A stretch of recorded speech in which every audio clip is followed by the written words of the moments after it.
మన చుట్టూ కనిపించే ప్రపంచం ఒక్కసారిగా మసకబారిపోతే, కళ్ల ముందు మనుషులందరూ అస్పష్టంగా నీడల్లాగా మారిపోతే, ఈ లక్షణాలన్నీ సాధారణ కంటి సమస్యల్లా భావించొద్దు.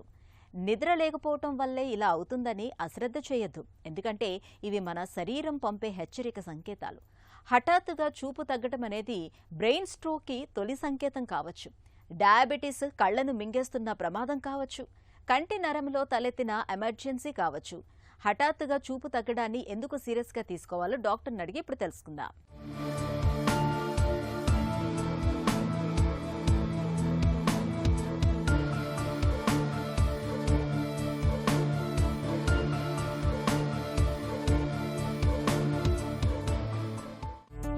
ఒక్కసారిగా చూపు తగ్గిపోతే అది ఎంతవరకు ప్రమాదకరం?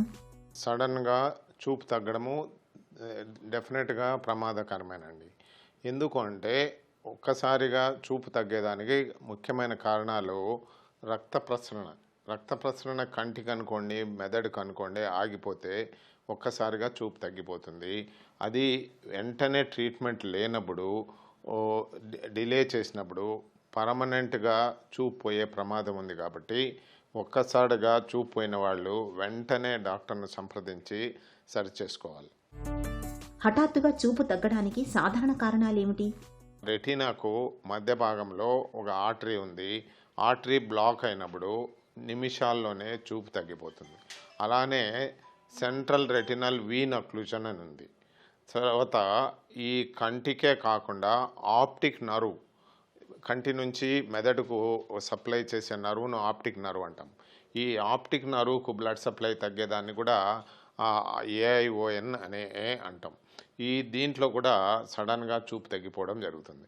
ఇది కాకుండా ఈ బ్రెయిన్లో కూడా ఆక్సిపిటల్ కార్టెక్స్, ఈ ఆక్సిపిటల్ కార్టెక్స్కు బ్లడ్ సప్లై ఆగిపోతే సడన్గా తగ్గిపోతుంది. ఇవన్నిటినీ మనము వాస్కులార్ లీజన్స్ అంటాం. వాస్కులార్ లీజన్స్ అంటే రక్త ప్రసరణకు సంబంధించింది.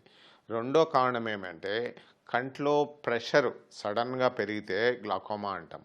అక్యూట్ గ్లాకోమాలో కూడా సడన్గా చూపు తగ్గిపోతుంటుంది. మూడోది రెటీనాకు సంబంధించింది. రెటీనా ఊడిపోవడాన్ని రెటినల్ డిటాచ్మెంట్ అంటారు. రెటినల్ డిటాచ్మెంట్లో కూడా సడన్ లాస్ ఆఫ్ విజన్ ఉంటుంది. ఇంకొకటి రెటీనాలో బ్లీడింగ్, రెటీనా మీద రక్తస్రావం అయితే కూడా చూపు తగ్గిపోవడం జరుగుతుంటుంది. ఇంకోటి ఈ విట్రియస్, రెటీనా బ్లీడ్ ఎక్కువయ్యి విట్రియస్ లేక్ బ్లడ్ వస్తే విట్రియల్ హెమరేజ్ అంటాం. ఇలా విట్రియల్ హెమరేజ్లో కూడా చూపు తగ్గిపోవడం ఉంటుంది. ఇది కాకుండా ఈ ఇన్ఫెక్షన్స్లో యువిఐటిస్ అని, కెరటైటిస్ అని ఇలాంటి జబ్బుల్లో కూడా మనము సడన్గా చూపు తగ్గిపోవడము గమనిస్తూ ఉంటాం. ఒక కన్నులో మాత్రమే చూపు తగ్గితే అది ఏ వ్యాధికి సంకేతం? రెండు కళ్ళల్లో చూపు తగ్గేదానికి కారణం ఏమి అంటే సిస్టమిక్ ప్రాబ్లమ్స్ అంటే ఏమని హై బీపీ, లో బీపీ, ఎక్కువ షుగర్ రావడము, బ్రెయిన్కి సంబంధించినవి. దాంట్లలో రెండు కళ్ళు షేర్ చేసుకుంటాయి కాబట్టి రెండు కళ్ళల్లో చూపు తగ్గిపోవడం జరుగుతుంటుంది. అలానే ఈ క్యాట్రాక్ట్స్ అనేటివి కూడా స్లోగా రెండు కళ్ళల్లో ఉంటాయి. వెరాజ్ ఒక కన్నులోనే సడన్గా చూపు తగ్గిందంటే ఈ కంటి మీదనే ప్రభావం ఉంది అని. దాంట్లో అనుకున్నట్లుగా ఈ కార్నియా జబ్బులు అనుకోండి, యువియా జబ్బులు అనుకోండి, ఈ లెన్స్ జరిగిపోవడం, లెన్స్ డిస్లొకేషన్స్ అనుకొని విట్రియస్లో బ్లీడింగ్ రావడము, రెటినా ఊడిపోవడము ఇలాంటివన్నీ జరుగుతాయి. కాబట్టి ఈ కంటి సమస్యలే ఎక్కువ అని ఒక కన్నుకు వస్తాయి. కాబట్టి ఇది కూడా సీరియస్గానే తీసుకోవాలి. స్ట్రోక్, డయాబెటీస్ లేదా గ్లకోమా వల్ల కూడా చూపు తగ్గుతుందా? బ్రెయిన్ స్ట్రోక్ ఎందుకంటే మనకు ఉన్న కంటి యొక్క ఇన్ఫర్మేషన్ అంతా ఆప్టిక్ నర్వ్ ద్వారా బ్రెయిన్కి వెళ్తుంది. ఈ బ్రెయిన్లో కూడా ఆక్సిపిటల్ కార్టెక్స్ అని, ఫ్రాంటల్ కార్టెక్స్ అని ఈ భాగాలకు ఈ ఇన్ఫర్మేషన్ చేరవేస్తుంది. ఈ స్ట్రోక్ వచ్చినప్పుడు ఈ భాగాలకు బ్లడ్ సప్లై తగ్గిపోతే తప్పనిసరిగా చూపు కూడా తగ్గిపోతుంది. ఇంకా డయాబెటీస్లో చూపు ఎందుకు పోతుంది అంటే ఈ రక్తనాళాలు బ్లాక్ కావడం కానీ, రక్తస్రావం రావడం కానీ, రెటీనా వాపు, రెటినల్ ఎడీమా వల్ల కూడా ఈ చూపు తగ్గిపోతూ ఉంటుంది.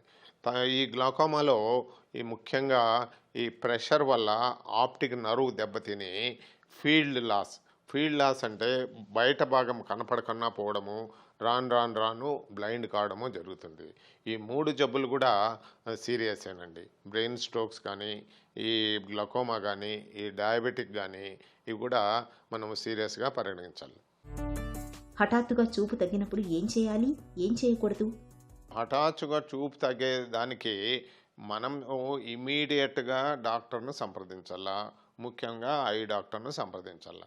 వాళ్ళు ఇది ఆక్యులర్ ఎమర్జెన్సీనా కాదా అనేది డిసైడ్ చేస్తారు. ట్రీటబులా నాన్ ట్రీటబులా అనేది చూస్తారు. Majority of the time 95% of the time treatable. ఒక 5% ఆఫ్ ది టైం మేము కూడా ఏం చేయలేమండి అని చెప్పుకుంటుంటాం. ఎందుకు అంటే ఆ టైం దాటిపోయింది, అది ఇది అయిపోయింది అని. చాలా మాత్రము ఈ sudden fall of vision immediate ophthalmic attention అయితే రిస్టోర్ అయ్యే ఛాన్సెసే ఎక్కువ ఉంటాయి. చేయకూడదని ఏమంటే హోమ్ ట్రీట్మెంట్ అని, ఇంకోటి ట్రీట్మెంటు, ఈ ట్రీట్మెంట్ తీసుకుంటే బాగుంటుంది, ఆ ట్రీట్మెంట్ కావాలని అప్రాప్రియేట్ ఐ డాక్టర్ దగ్గరికి పోకుండా ఉండడమే చేయకుండా ఉండని పని. సో డిలే చేయడం అనేదే చేయకూడదు అనే చెప్తూ ఉంటాము. తర్వాత మీ హోమ్ రెమెడీసు, మీకు తెలిసిన ట్రీట్మెంటు చేయకూడదు. హఠాత్తుగా తగ్గిన చూపు తిరిగి వస్తుందా లేదా శాశ్వత నష్టమా? హఠాత్తుగా చూపు ఒకటి ఏమి రెటినల్ డిటాచ్మెంట్ తిరిగి వస్తుంది, 2 ఏమి గ్లకోమా తిరిగి వస్తుంది, 3 ఏమి విట్రియస్లో బ్లీడింగ్ కావడం ఆపరేషన్ ద్వారా మరీ తిరిగి వస్తుంది. ఇంకొకటి వాస్కులర్ లీజన్స్. వాస్కులర్ లీజన్స్ అంటే బ్లడ్ సప్లై ఆగిపోవడం. బ్లడ్ సప్లై ఆగిపోతే తిరిగి రావడానికి అన్నిటికీ వస్తుంది అని చెప్పలేం. కొంతవరకు మనం రెస్టోర్ చేయొచ్చు. కొంత డిలేడ్గా ప్రజెంట్ అయిన కేసులు మాత్రము ఆ ఉన్న రెటినల్ సెల్స్, దీన్నే విజువల్ ఎలిమెంట్స్ అంటాం, rods and cones and other cells death అయిన తర్వాత మన ఎంత బ్లడ్ సప్లై తీసుకొచ్చినా కూడా వాళ్ళకి చూపు రాకుండా పోవచ్చు.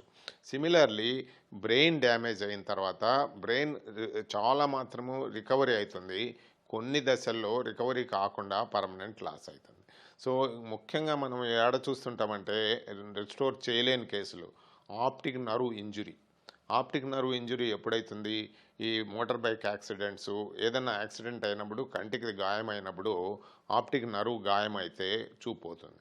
ఇలాంటివి మనం చూసేటప్పటికి పార్షియల్గా రెస్టోరేషన్ చేస్తున్నామే కానీ పూర్తి రికవరీ అవుతుంది కానీ హామీ ఇవ్వలేకపోతున్నాం. హఠాత్తుగా చూపు తగ్గడం అనేది నిజానికి ఎమర్జెన్సీ. దీని వెనుక brain stroke, diabetes retinopathy, optic nerve damage వంటి పెద్ద సమస్యలు కారణంగా ఉండే అవకాశం ఉంది. ఉన్నట్టుండి చూపు తగ్గినప్పుడు ఆలస్యం చేయకుండా వెంటనే తగిన వైద్య సాయం పొందాలి.